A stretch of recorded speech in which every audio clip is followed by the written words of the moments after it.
Julie Carter never planned to start over, but after her long-term boyfriend told her she'd never make it anywhere, she packed her bags and moved to Miami with nothing but a suitcase and a dream. Days were long and exhausting. Mornings started in a small cafe. Evenings ended scrolling through nanny ads, hoping for one good chance.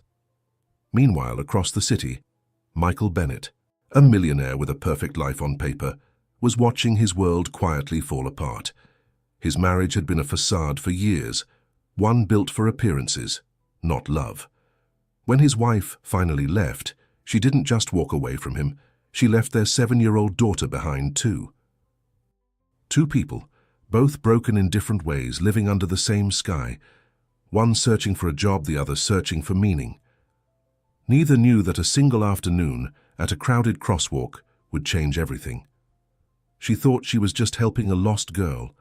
He thought he'd lost control of his perfect world, but destiny had other plans, the kind that start with chaos and end with something far stronger than either of them imagined.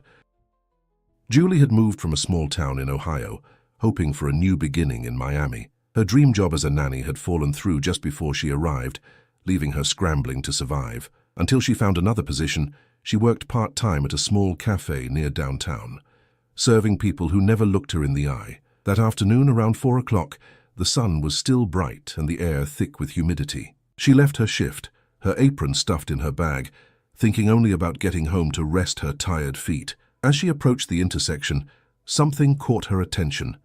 A little girl standing too close to the curb, backpack on, hair messy from the breeze. She wasn't crying or panicked. She looked determined, like she knew exactly what she was doing. Julie slowed down, curious and slightly uneasy. When the pedestrian light changed, the girl stepped forward, just as a black sedan sped past. Julie lunged, grabbing her hand in instinct. The child turned with steady, confident eyes that startled her. "I'm fine," she said, brushing dust from her skirt. "I'm going to find my mum." Julie blinked, still processing the words. The girl spoke with a mix of pride and sadness that didn't fit her age.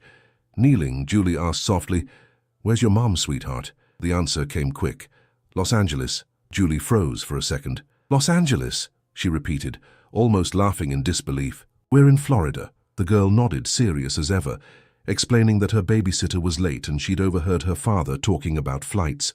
She thought she could reach the airport before anyone noticed. Julie looked down the busy street, realizing how dangerously close this brave little soul was to getting hurt. She didn't know it yet, but the moment she held that small hand, her entire destiny began to shift. Julie's heartbeat spiked when the black luxury car stopped abruptly in front of them. The man who stepped out looked like he'd walked straight out of a magazine, tall, sharply dressed, but furious. His steps were fast, his voice sharp. "What do you think you're doing with my daughter?" he barked, closing the distance between them. Julie instinctively pulled Liz a step behind her, her body tensing like a shield. "I don't know who you are, sir," she shot back, her tone firm despite her nerves. "She was about to walk into traffic, and you expect me to just hand her over?" Michael blinked, shocked at her defiance. The street seemed to hold its breath. Liz tried to speak, but Julie kept her arm slightly behind her, protective, her instincts stronger than logic. Michael's jaw tightened, his voice low and fierce. "I'm her father." Julie's eyes narrowed in disbelief. Anyone could say that. He reached for his wallet, but before he could pull it out, Liz wriggled free. "It's okay," she said, stepping forward. "He's really my dad." Her voice cut through the tension like sunlight breaking a storm. Julie exhaled slowly and released her hand. Michael crouched down to Liz's level, scanning her face for injuries. His shoulders finally eased, though his eyes still burned with anger. "You scared me half to death," he muttered, pulling her into a brief, trembling hug. Then, looking up at Julie, his tone hardened again. "Next time, don't interfere where you don't belong." Julie stared back, speechless, still trying to catch her breath. A few minutes earlier, in his glass-walled office overlooking Biscayne Bay, Michael had been on a call when his phone buzzed with an unknown number. It was the school secretary, her voice trembling. "Mr. Bennett, Liz left school alone. The nanny didn't show up today." His chest tightened, blood draining from his face. The line crackled with silence before he grabbed his keys and stormed out. By the time his car hit the main road, panic had taken full control.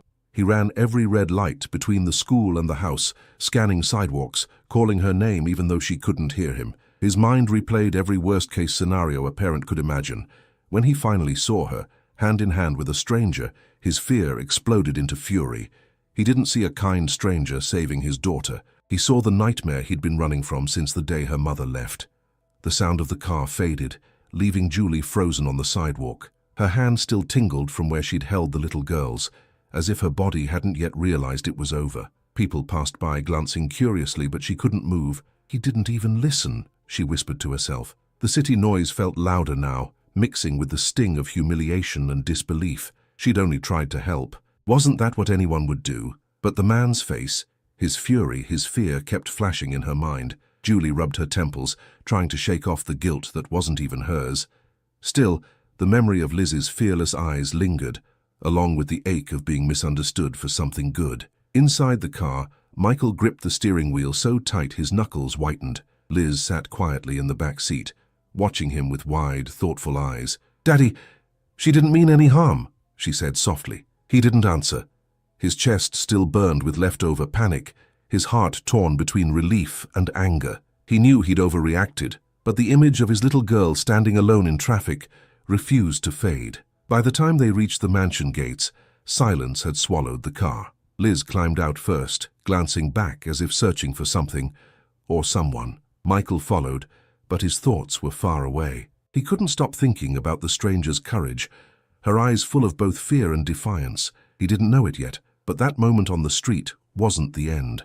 It was only the beginning of everything that would change. Julie sat on the edge of her narrow bed, staring at the half-open window of her small studio apartment. The sounds of Miami filtered in, car horns, laughter, a distant siren, but all she could think about was that man's face and the way he looked at her like she was a threat. She'd been in the city for barely a month, and already she'd managed to get yelled at by a stranger in a suit, worth more than her rent. Maybe kindness wasn't always safe. She leaned back, eyes tracing the cracks in the ceiling, replaying the moment over and over. The little girl's brave tone, the man's shaking hands, it all made sense now. He wasn't just angry, he was scared.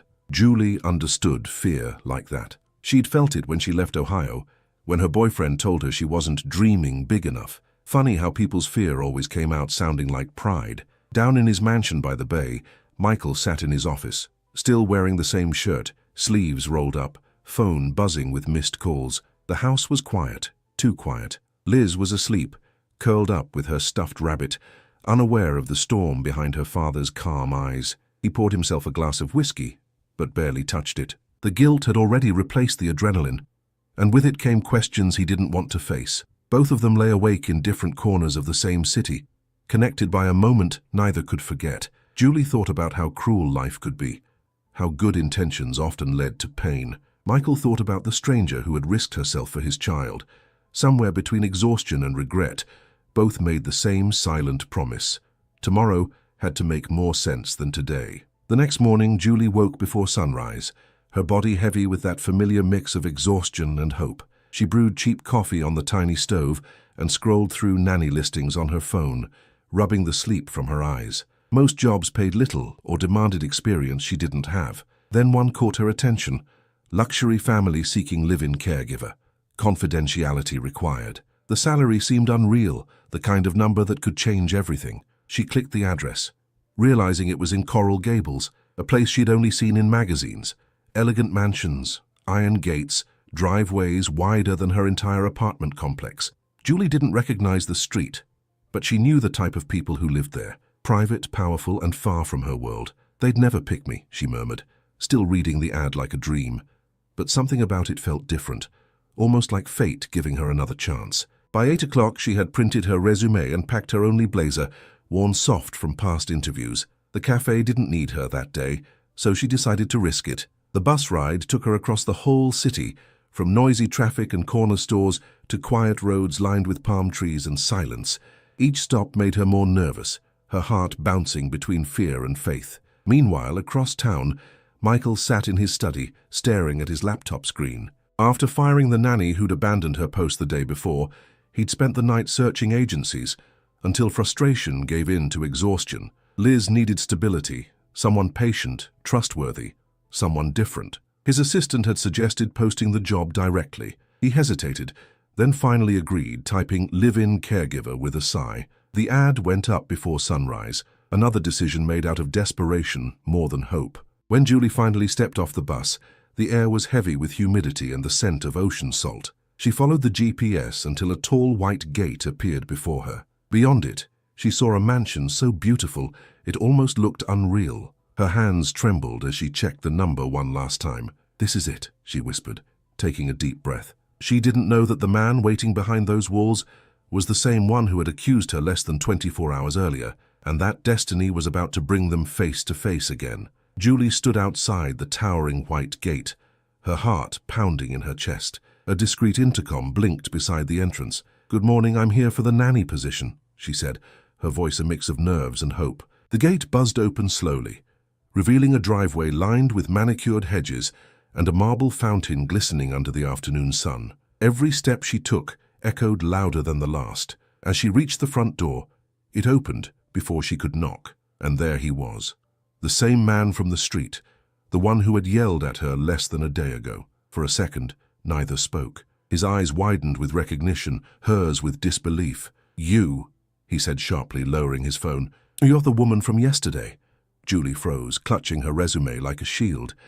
"Yes, but I didn't know this was your house." Her voice trembled slightly, but she didn't back down. Michael's gaze softened for a brief moment before turning guarded again. He looked exhausted, his tie loosened, his shirt sleeves rolled up. "I don't think this is going to work," he muttered, starting to close the door, until a small voice interrupted. "Wait!"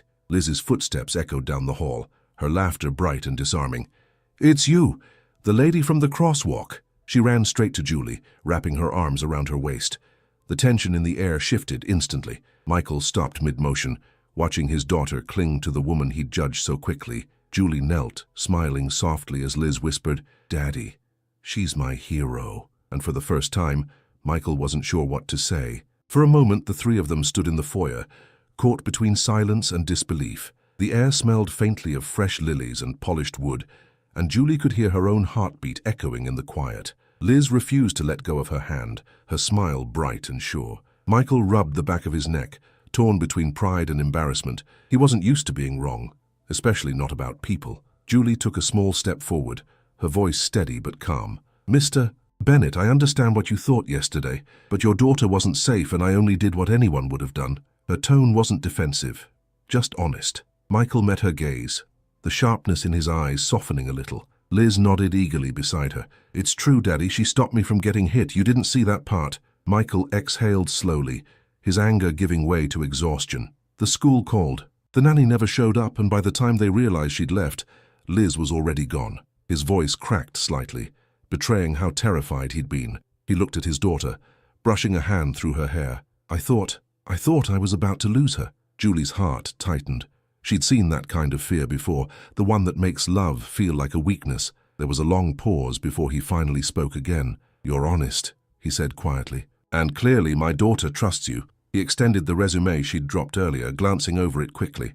"You said you were looking for work as a nanny." Julie nodded, unsure what he was thinking. Michael took another deep breath, then finally said the words that would change everything. "The job is yours, if you still want it." The following week felt like walking into another world. Julie moved into a guest room overlooking the bay, the kind of view she'd only seen in magazines. Every morning smelled of coffee and sea breeze, and every corridor whispered wealth and silence. Liz's laughter, however, filled the emptiness like sunlight sneaking through closed curtains. Michael watched from a distance, his walls still firmly in place. Julie learned quickly where the crayons were kept, how Liz liked her pancakes shaped like stars, and how to avoid crossing paths with her boss too often. Still, their interactions couldn't be avoided entirely. Sometimes their eyes met in the kitchen, or in the reflection of the tall glass windows, and something unspoken lingered between them. It wasn't tension exactly, more like curiosity neither dared to explore.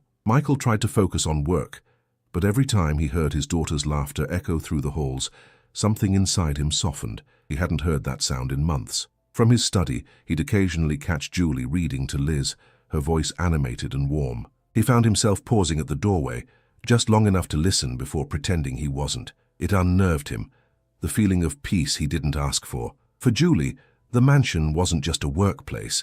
It was a reminder of everything she'd once dreamed of, but never thought she'd see. Still, she stayed grounded, folding blankets, washing dishes, and laughing with Liz like an old friend. The girl's trust grew naturally, her affection innocent and pure. Julie often wondered if she'd been sent there for Liz's sake, never realizing that her presence was slowly healing more than one heart under that roof. At first glance, the mansion looked like perfection, spotless, grand, and unshakably calm. But the longer Julie stayed, the more she noticed the silence that lived between its walls. No framed family photos on the tables, no laughter during dinner, no trace of a woman's touch anywhere. It was beautiful, yes, but painfully lonely. Sometimes she felt like she was caring for two souls, Liz's young heart and her father's broken one. Michael's office was a world of its own, glass, steel, and discipline. He worked long hours, sometimes until dawn, his phone lighting up with messages he never answered. Julie would pass by, leaving tea at his door, always untouched by morning. It wasn't her place to ask questions, but curiosity crept in quietly. Who was the man behind the tailored suits and the heavy silences? She learned small pieces of the story from Liz, the kind of truths only children tell without realizing their weight. "Mommy doesn't live here anymore," Liz had said while coloring on the floor. She said Daddy loved his job more than her. Julie's chest had tightened at that.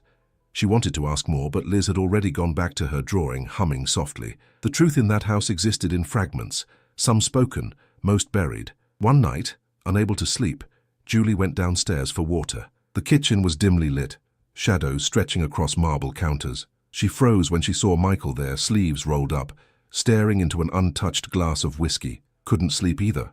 she asked quietly. He looked up, startled, then smiled faintly. "Guess the house feels too big at night." It was the first time he'd spoken to her without the armor, and that moment, brief as it was, stayed with them both. The next morning, Liz woke up earlier than usual, buzzing with a kind of childish excitement. She found Julie in the kitchen making pancakes, the kind shaped like stars, just how Liz liked them. "Daddy loves pancakes too," she said innocently, sitting at the counter with her chin resting on her hands. Julie smiled, flipping one onto a plate. "Then maybe you should invite him to breakfast." Liz grinned, her little mind already spinning ideas. When Michael walked in minutes later, still half-dressed for work, he froze at the sight before him. Julie standing by the stove, sunlight streaming through the window.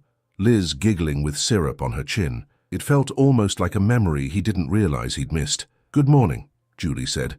A little shy but composed, Liz clapped her hands. "Daddy, sit with us." Michael hesitated, then finally gave in, loosening his tie as he sat down. From that day, Liz made it her personal mission to erase the invisible wall between her father and the nanny. She'd drag Michael into bedtime stories, insist he taste Julie's cooking, or make them sit together during movie nights. "You make him less serious," Liz whispered once, smiling at Julie like she knew something neither adult would admit. And though Julie laughed it off, her cheeks warmed every time their eyes met. Michael pretended not to notice the changes, the way Liz smiled more, the way laughter began echoing again through the house. Yet every time he caught Julie humming while cleaning or reading to his daughter, something inside him softened. He didn't want to name the feeling, but it lingered all the same.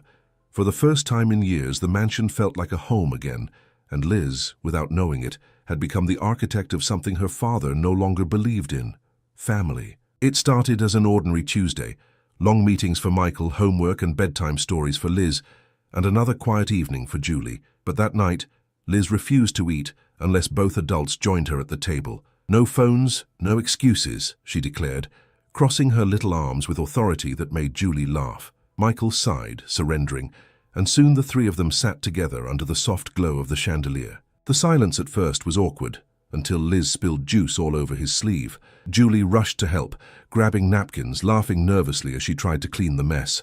For a moment, Michael froze.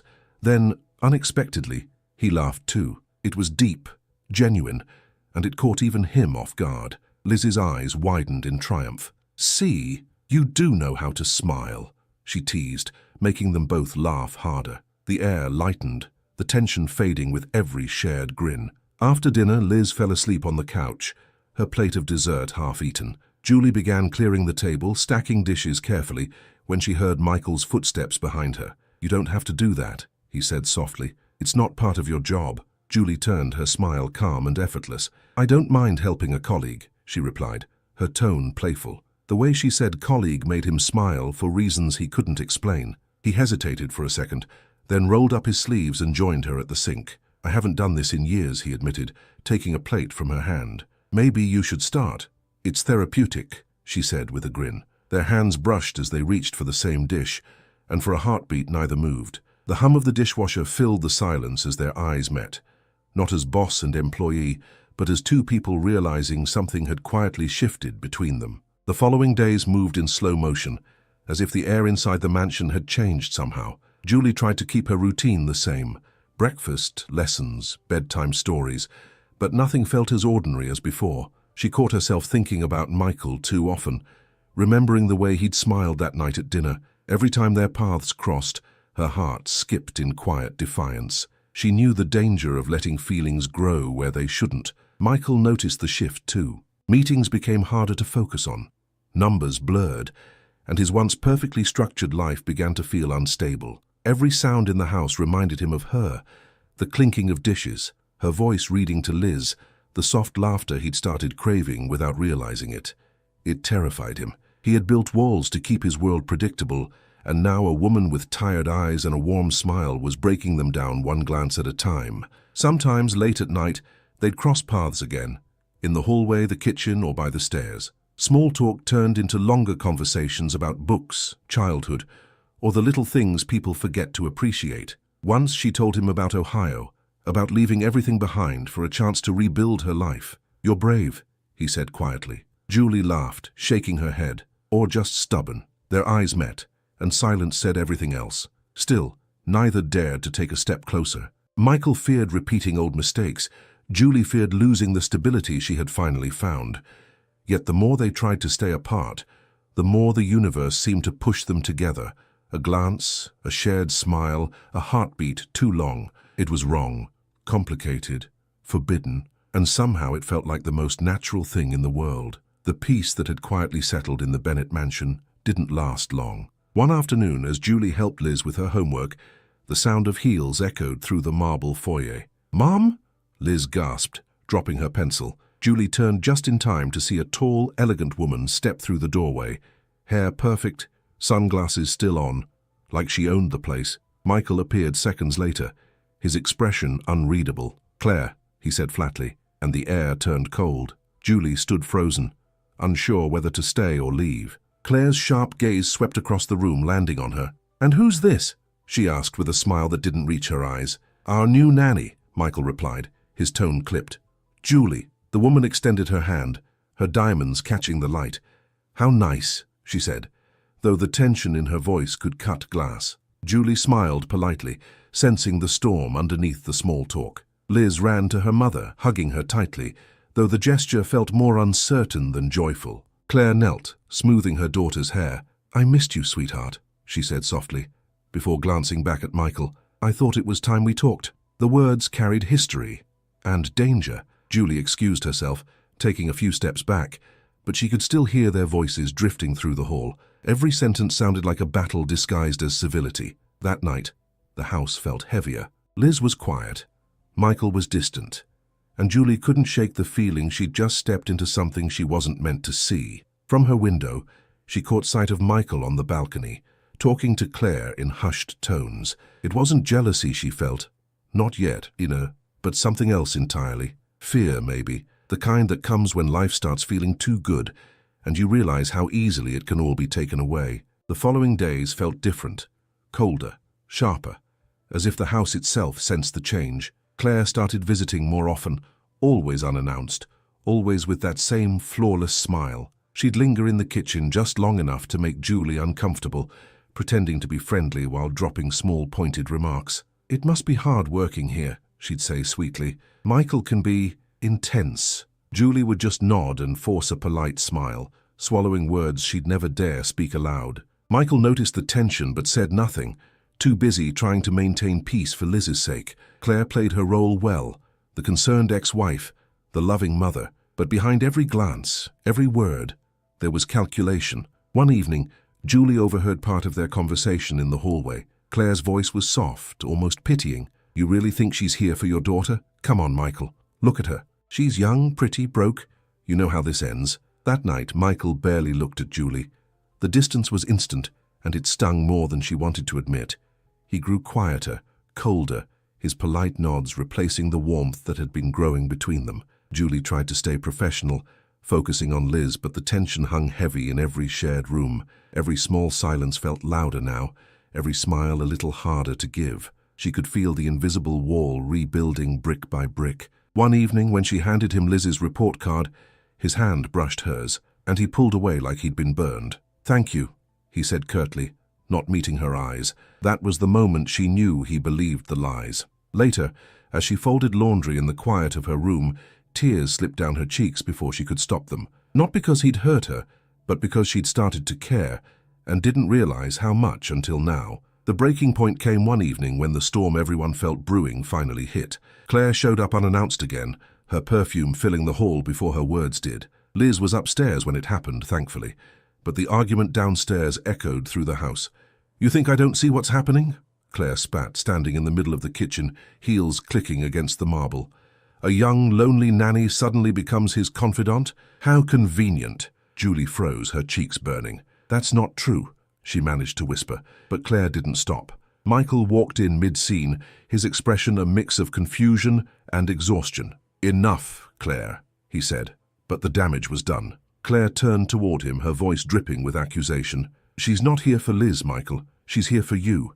And you're too blind to see it." Julie waited for him to defend her, for any sign that he didn't believe it, but he stayed silent. That silence hurt more than the words ever could. So she left the room, her decision already made. That night she packed her bags slowly, her hands trembling as she folded Liz's favorite bedtime storybook. The mansion felt different now, colder, almost foreign. She sat at her desk, staring at the blank page before finally writing the letter that would close this chapter. "Mr. Bennett," she began, "thank you for trusting me with Liz. She's bright, brave, and everything a parent could hope for. Take care of her." She hesitated, then added softly, "and take care of yourself too." By morning, the letter was waiting on the counter beside the coffee machine. Julie stood by the window one last time, watching the light crawl across the bay. Every instinct screamed at her to stay, but pride and pain won the battle. When Michael came downstairs, the house was too quiet. The coffee pot was still warm, and her scent lingered faintly in the air, proof that she'd been there, that she'd mattered, and that he'd lost something he never meant to find. The house felt different that morning, quieter, colder, like something vital had been pulled from its heart. The sunlight still poured through the tall windows, but it couldn't chase away the stillness. Liz's laughter no longer bounced off the marble floors. "Julie?" she called, checking every room as if her nanny might suddenly appear. Her small footsteps echoed, followed by silence that felt too heavy for a child to carry. When Michael entered the kitchen, the smell of coffee greeted him. Warm, familiar, painfully ordinary. At first, nothing seemed unusual. Then he saw it. A white envelope resting beside the mug Liz always used, his name written in Julie's delicate handwriting. His chest tightened instantly. He reached for it, his hands unsteady, the world slowing around him. The paper felt fragile, like if he breathed too hard it might disappear. He read the first line and stopped, already knowing what it was. Her words were calm, graceful, but soaked in heartbreak. "Thank you for trusting me with Liz. She's bright, brave, and full of light. Please tell her I'm proud of her." By the second paragraph, the words blurred. "Take care of her and take care of yourself." He swallowed hard, his vision burning as guilt crawled through him. He'd been silent when she needed him most, and that silence had cost him everything. Liz appeared in the doorway, her hair messy from sleep rubbing her eyes. "Daddy, where's Julie?" He looked up, trying to find his voice, but nothing came out. Instead, he knelt and hugged her tightly, hiding his face in her hair. "She had to go, sweetheart," he whispered, his voice breaking. That morning, the mansion stood perfectly still, but inside it, two hearts quietly fell apart. 3 days later, Michael came home earlier than usual. The house looked spotless, but too perfect, the kind of perfect that hides pain. Liz was sitting in the living room, watching the same cartoon on repeat, clutching the stuffed rabbit Julie had sewn a button back onto weeks ago. "Daddy," she said quietly, "Julie didn't do anything bad. Mommy was mean to her." The words hit harder than he expected. He crouched beside her, trying to steady his voice. "What do you mean, sweetheart?" Liz looked up at him, her eyes glossy. "Mommy said she was trying to steal you, but Julie was just sad. She cried in her room after everything happened." Michael froze. He hadn't known. All those nights he'd heard footsteps in the hallway, it hadn't been nothing. It had been her holding herself together while he did nothing. His jaw clenched, guilt creeping in like a slow burn. "Go get ready for bed, honey," he said softly, kissing her forehead. When Liz was gone, he walked into the guest room. The bed was made, the drawers empty, but one small thing remained. Her employee badge from the cafe, tucked beneath the lamp, maybe forgotten, maybe left on purpose. He picked it up, running his thumb over her name, Julie Carter. The weight of it made his chest tighten. He remembered her first day here, nervous, hopeful, still trying to belong. And he realized too late that she had. He sat on the edge of the bed, the badge clutched in his hand. Every assumption, every silence, every moment he failed to speak came crashing back. He had watched her walk away and said nothing when she needed someone to stand beside her. Standing slowly, he looked around the room one last time, the empty hangers, the faint scent of her shampoo, and whispered, "I can't leave it like this." Then he turned toward the door, his decision made. It was time to find her. The next morning, Michael didn't go to the office. He couldn't. His assistant called twice before finally giving up. For the first time in years, work didn't matter. He sat in the driveway for a long moment, gripping the steering wheel, staring at the city map on his phone. He didn't know where to start, only that he had to. Somewhere out there, Julie was starting over again, and he couldn't let her believe she meant nothing. His first stop was the cafe where she used to work. The manager recognized her name immediately. "Yeah, Julie, hard worker. Left a few months ago to take a better job," she said, wiping her hands on her apron. "Haven't seen her since." Michael thanked her, leaving his card just in case. As he walked out, the smell of coffee and the faint sound of laughter felt painfully familiar, reminders of a life she'd built alone while he'd been too proud to care. By noon, he'd visited 2 nanny agencies, describing her face, her voice, her kindness with every word. "We'll let you know if she checks in," one agent promised. He nodded, forcing a smile, but the hope in his chest was already thinning. The city felt impossibly big, like it was hiding her on purpose. Still, he kept driving, passing through neighborhoods he hadn't seen in years, his mind replaying every moment he should have done things differently. As the sun began to set, exhaustion and regret mixed into something heavier. He parked near the bay, resting his head against the steering wheel, eyes closed. "Where are you, Julie?" he whispered. And then, as if fate had been listening, his phone buzzed. An email from one of the agencies. Attached was a photo of her, taken at a small daycare across town. She was smiling, surrounded by kids. For the first time in days, Michael exhaled, not in relief, but in determination. The search was over. Now, he just had to face her. It took him less than 30 minutes to get there, but the drive felt endless. The daycare was small, painted in bright colors, tucked between a flower shop and a laundromat. Through the window, he saw her, hair tied back, laughing as she helped a child zip up his jacket. The sight hit him harder than he expected. There she was, the woman he had hurt, the one who'd managed to rebuild her peace while he was still trying to find his. When Julie stepped outside to throw out some papers, she froze. The black car parked across the street, the familiar figure standing beside it. She didn't need to guess. Her pulse quickened, and for a second, she thought about turning back. But something in Michael's face stopped her. He looked nothing like the man she'd left behind, no arrogance, no pride, just quiet exhaustion and something close to remorse. He took a hesitant step forward. "Julie," he said, his voice low, almost uncertain. She crossed her arms, her guard already up. "What are you doing here?" Her tone wasn't angry, just tired. He swallowed hard, searching for words that didn't sound rehearsed. "I came to tell you I was wrong," he said simply. "You didn't deserve what happened, at any of it, and I hate that I didn't say that when you needed to hear it." The honesty in his voice disarmed her more than any apology could. For a long moment, she said nothing. The wind picked up, carrying the sound of children laughing inside. "You believed her," Julie finally said, her voice cracking slightly. "You didn't even look at me." He nodded, eyes glistening. "I know, and I'll regret that for the rest of my life." Julie looked away, fighting the sting in her chest. "I don't know if I can trust you again," she admitted. "Then don't," he said softly. "Just let me try." And for the first time since she'd left, she didn't walk away. They met again the next day, this time in a small park near the daycare. Julie had agreed reluctantly, mostly because he'd asked with sincerity instead of insistence. The afternoon sun filtered through the trees, painting soft shadows across the benches. Michael looked out at the playground, where kids laughed freely, a sound he'd once thought he'd never hear again. "I forgot what this felt like," he said quietly. Peace. Julie crossed her arms, unsure if she was ready for what was coming. He turned to her, his expression raw and unguarded. You changed everything, Julie. You came into that house and made it feel alive again. You made Liz smile.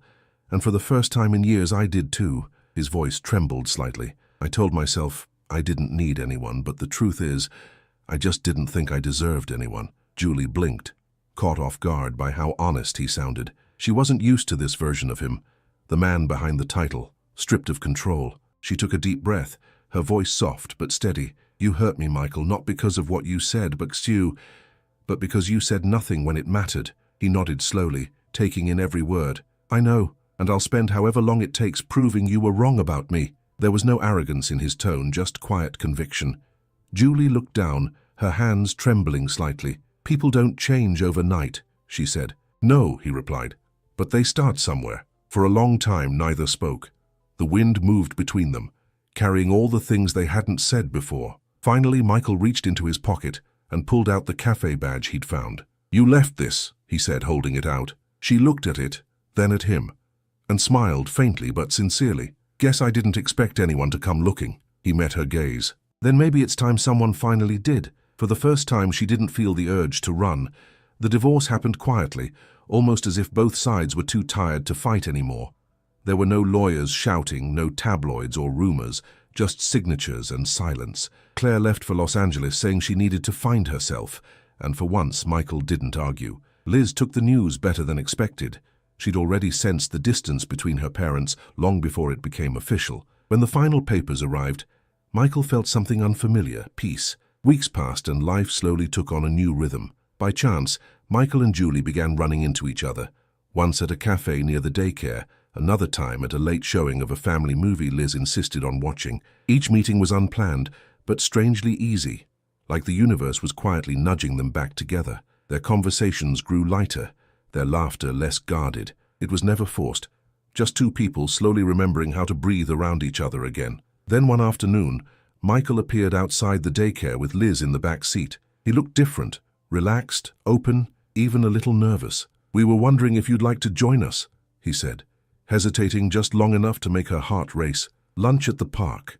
And before you ask, he looked at her, a faint smile tugging at his lips. I'm inviting you not as Liz's nanny, but as a woman I'd really like to know better. Julie blinked, caught between surprise and warmth she didn't want to admit. Liz leaned out the window, grinning from ear to ear. Come on, Julie. Daddy promised cookies. Moments later, they were sitting under a big oak tree, a picnic blanket spread across the grass. Liz's laughter filled the air like music. And for the first time in what felt like forever, Michael didn't look like a man repairing the past. He looked like a man finally ready for a future. Over the next few weeks, the three of them became inseparable. What began as casual lunches turned into dinners, movie nights and quiet moments that felt like family, without anyone having to say it. Julie tried to stay cautious, but every time she saw the way Michael looked at Liz, and sometimes at her walls softened. She wasn't naive. She knew life wasn't a fairy tale, but for the first time in years it felt safe to hope again. Still, not everyone welcomed their closeness. A mutual friend of Claire's dropped by unannounced one afternoon, pretending to check on Liz, but clearly fishing for gossip. Julie overheard enough to realize that word of the divorce and Michael's new relationship had started to spread. When Michael found out, he didn't flinch. Let them talk, he said firmly. For once, I'm not living to protect an image. I'm living to protect what actually matters. Julie watched him as he said it, calm, grounded, sure. The man standing before her wasn't the same one she had met months ago. The arrogance was gone, replaced by something quieter, conviction. That night, as Liz fell asleep between them on the couch during a movie, Michael looked at Julie and whispered, "This is what I was missing. Not success, not control, just this." And for once she didn't argue. She simply nodded, understanding exactly what he meant. The next morning, Julie found a note waiting for her on the kitchen counter. Some things are worth fighting for. This time I won't run from them. It wasn't signed, but she didn't need it to be. The handwriting was unmistakable. She smiled, tracing her fingers over the words, her heart racing with quiet certainty. The battle had never been against the world. It had always been against fear. And for the first time, they were both finally winning. The storm came suddenly, just as the city lights began to blur against the wet pavement. Julie had just finished her shift at the daycare when she heard someone call her name through the rain. She turned, and there he was. Michael stood across the street, soaked, hair plastered to his forehead, his suit clinging to him from the downpour. "You're insane!" she shouted, half laughing, half stunned. He stepped closer, rain dripping from his face. "Maybe, but I couldn't wait another day." She crossed her arms, shivering, water streaming down her hair. "Michael, what are you doing here?" He took a breath, his voice breaking slightly over the sound of thunder. "You once said family is about choosing to stay, so I'm choosing, now in the rain, in front of whoever's watching. I'm choosing you." He reached into his pocket and pulled out a small, drenched box. The sight made her gasp. "Oh my God, you're serious?" He nodded, smiling through the rain. "Completely." Then, kneeling on the wet sidewalk, he opened the box to reveal a simple ring. No diamonds, no extravagance, just sincerity. "Julie Carter," he said, his voice steady despite the storm. "You walked into my life and turned everything upside down. You made me a better father, a better man. And if you'll let me, I want to spend the rest of my life proving it." Julie's hands covered her mouth, tears mixing with the rain. "You're unbelievable," she said, laughing through sobs. "We're both drenched." He grinned, standing slowly. "Then say yes, before we both catch a cold." She didn't hesitate this time. "Yes," she whispered, pulling him into a kiss that felt like coming home. The city roared around them. Thunder, rain, chaos. But for once, everything felt exactly as it should. The ceremony was small, private, and perfect. Just family, a few close friends, and the sound of waves crashing gently against the shore. Julie walked barefoot across the soft sand, her dress flowing with the ocean breeze. Liz stood proudly at the front, holding a small basket of petals, and smiling so wide it looked like sunlight itself. When Michael turned to see Julie walking toward him, the world seemed to pause. Every storm, every doubt, every scar suddenly worth it. There were no extravagant decorations, no orchestra, just a soft guitar and the rhythm of the sea. Julie's hands trembled slightly as she took his, both of them smiling through tears. "I used to think peace was silence," Michael said softly, "but it's not. It's this, you, Liz, and the noise that finally feels like home." Julie laughed, shaking her head. "You really know how to ruin my makeup, don't you?" The guests chuckled, the moment perfectly human and beautiful. When they exchanged vows, there was no need for grand promises, just honesty. He promised to never let pride speak louder than love again, and she promised to never stop believing in second chances. Liz slipped the rings into their hands with solemn care, whispering, "Now you both belong to each other forever." Michael kissed Julie's forehead, whispering something only she could hear, something that made her tears fall all over again.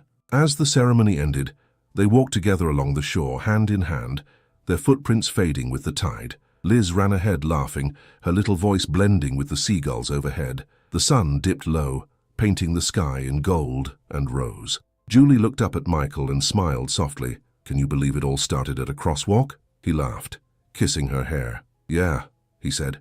"And I'd stop traffic for you all over again." Months later, life had settled into something beautiful. Not perfect, but peaceful. Julie still worked part-time at the daycare, while Michael learned to balance meetings with school pickups and bedtime stories. Liz, now more confident than ever, called it our new life. One sunny afternoon, the three of them decided to walk downtown for ice cream. The city felt different now. Softer, familiar, full of memories they didn't need to escape from anymore. As they reached an intersection, Liz tugged on Julie's hand. "Daddy, Mommy, look," she said, pointing to the crosswalk ahead. Julie froze for a second, recognizing it instantly. The same spot where it had all begun. The same painted lines, the same traffic lights, but a completely different life waiting on the other side. She laughed softly. "Guess this place really was special after all." Michael looked at her, smiling. It was the start of everything. The light turned red, and Liz squeezed both their hands. "This is where you met, right?" she asked proudly. Michael nodded. "Right here, and this time no one's running off." Julie chuckled, brushing a strand of hair from her face. The world around them buzzed with cars and voices, but for that small moment everything went still, like the universe was quietly watching them complete the circle it had started. When the light turned green, Liz took the first step, pulling them forward. "Come on," she shouted. Julie and Michael followed, laughing, their fingers intertwined. As they crossed together, sunlight spilled across the street, catching in their smiles. Some places aren't coincidences. They're reminders that fate doesn't make mistakes, and for the Bennetts it all began, and ended, at the same crosswalk that destiny had drawn just for them. Sometimes destiny doesn't knock. It crashes into your life at the exact moment you've given up on miracles. Julie thought she was just saving a little girl, but in truth, she was rescuing 3 hearts, including her own. Michael learned that even a millionaire can lose everything that matters when pride speaks louder than love. And Liz, she proved that sometimes it takes a child's courage to heal the wounds adults hide. But tell me, what would you have done in her place? Would you have trusted again after being hurt? Would you have walked away nor stayed to see what fate had planned? Share your thoughts in the comments. Someone out there might need your story tonight. Don't forget to like, subscribe, and turn on notifications for more nanny love stories that touch the heart. Remind us of second chances and show that true love can start in the most unexpected places. Because sometimes the moment you least expect is exactly when your story begins.